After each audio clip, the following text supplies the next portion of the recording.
रात 3 बजे जब मोबाइल की स्क्रीन अपने आप जल उठी तो स्क्रीन पर सिर्फ एक ही शब्द था, भाग। और उसके बाद दरवाजा खुद ब खुद खुल गया। राघव शहर छोड़कर एक छोटे से पहाड़ी गांव में अपने नाना के पुराने घर में रहने आया था। पढ़ाई से ब्रेक लेकर उसे कुछ दिन शांति चाहिए थी। गांव खूबसूरत था, लेकिन नाना का घर एक अकेली खंडहरनुमा हवेली एक डरावनी चुप्पी में डूबा हुआ था। आसपास कोई घर नहीं और न ही कोई आवाज।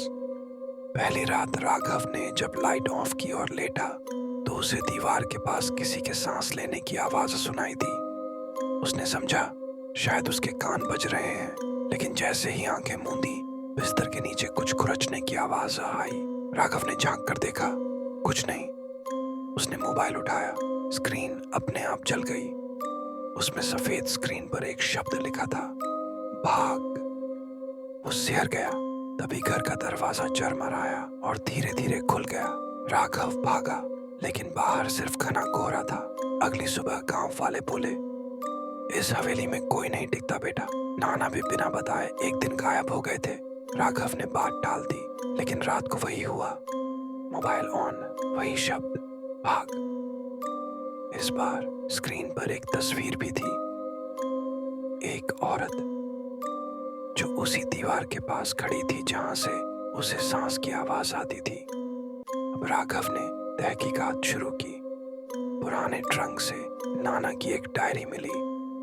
आखिरी पन्नों पर कुछ अजीब बातें थीं। हर तीसरे दिन वो लौटती है, पहले दीवार के पास, फिर सीढ़ियों पर, फिर मेरे कमरे में।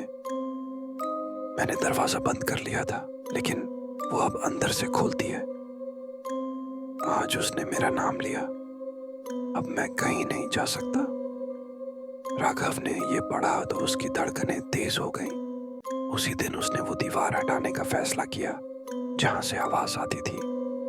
दीवार के पीछे एक छोटा कमरा था, बेहद सड़ा हुआ, सीलन भरा, और उसमें एक पुराना झूला पड़ा था, जैसे किसी बच्चे का। कमरे की दीवारों पर किसी ने नाखूनों से लिखा था, मुझे वापस मत लाओ। राघव समझ नहीं पा रहा था ये सब क्या है। तीसरी रात दरवाजा अपने आप बंद हुआ। राघव ने देखा कि उसका मोबाइल फिर जल उठा, लेकिन इस बार उसमें लाइव कैमरा ऑन हो गया और स्क्रीन पर दिखाई दी वही औरत। अब वह पास आ रही थी। फिर आवाज आई, राघव, दरवाजा खोलो। वो चिल्लाया, तुम कौन हो?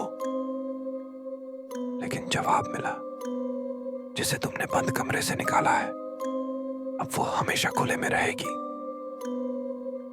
अगली सुबह गांव वालों ने देखा कि हवेली का दरवाजा टूटा हुआ था। अंदर एक ही चीज मिली, मोबाइल, जिसमें अंतिम रिकॉर्डिंग थी। वीडियो में राघव दीवार के पीछे देख रहा था और फिर अचानक पीछे से कोई सफेद साया आता है और कैमरा गिर जाता है। उसके बाद सिर्फ सन्नाटा। किसी ने राघव को फिर नहीं देखा। गांव वालों ने हवेली को ताला मार दिया, लेकिन कहते हैं हर तीसरी रात 3 बजे हवेली की खिड़की से मोबाइल की रोशनी झांकती है और उसमें लिखा होता है, अब तुम